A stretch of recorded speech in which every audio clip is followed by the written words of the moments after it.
if you see the way it is actually positioned, just now I mentioned about being non-planar. Yeah. So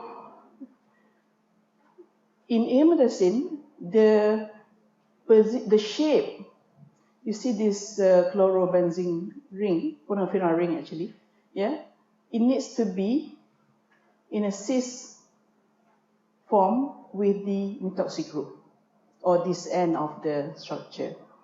This is the active or the preferred conformation. If it is in this way, meaning that it's trans, it won't be active. Okay. Okay, let's move on to this ibufenac. Used to be an analgesic, used to be an anti-inflammatory. Yeah. Very good lead molecule, 4 times better than aspirin. Okay.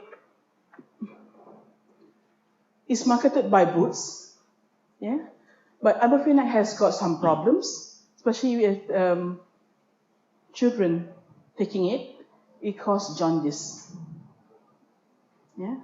So there's no point if you actually pain and you add more pain. You know, there's no point. So they have to take it out from the market. And Boots at that time in 1970s, they were looking for what would be a good NSAID. Yeah, the whole world, or maybe I would say the pharma companies, are moving away from the steroids. Yeah, so they're looking for the best non-steroidal anti-inflammatory agent. Yeah.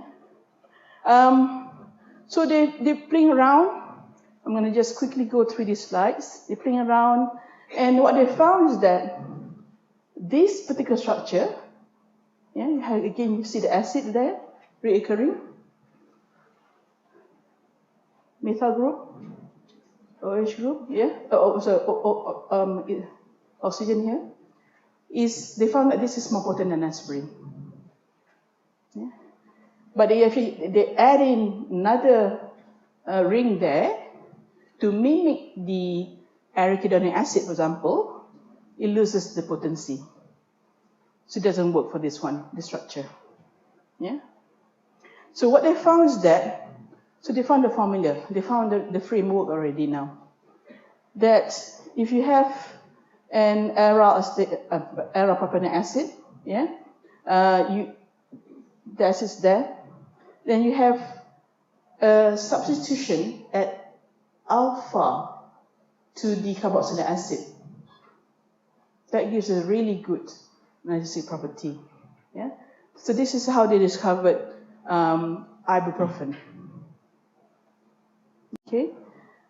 Ibuprofen has got this methyl group alpha to the carboxylic acid, yeah, aromatic ring to mimic the arachidonic acid substrate, yeah, and also at the end is this isopropyl group, yeah.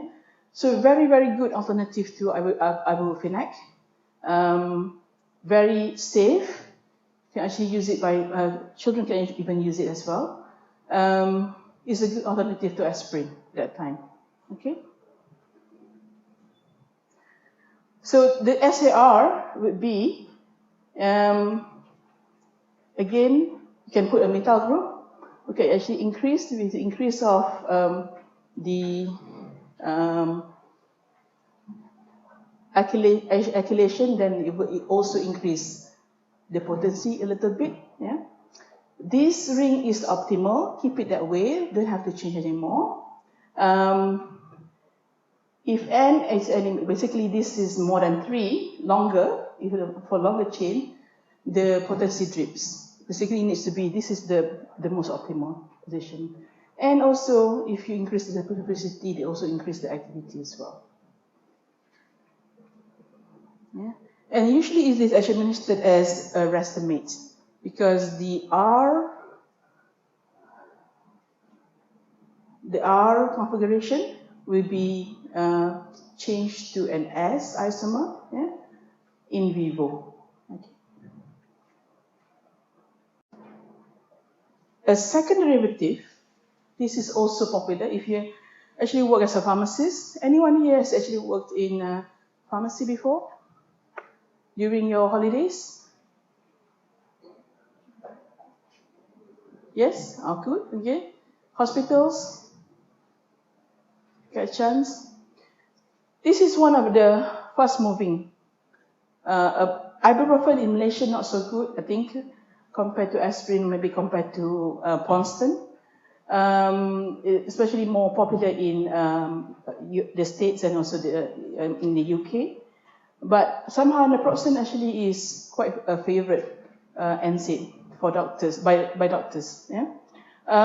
Similar again, yeah, you see that part, the alpha methyl group next to a carboxylic acid. Okay. So basically you need to retain this activity.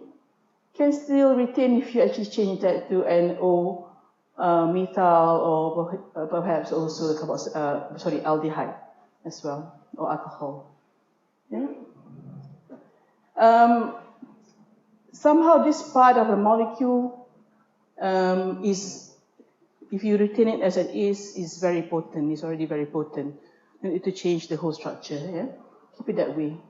This bit of molecule needs to be small, the phenolic group, to help in terms of the penetration. Yeah. The most optimal so far they found is actually the methoxy group. Okay, CH3O.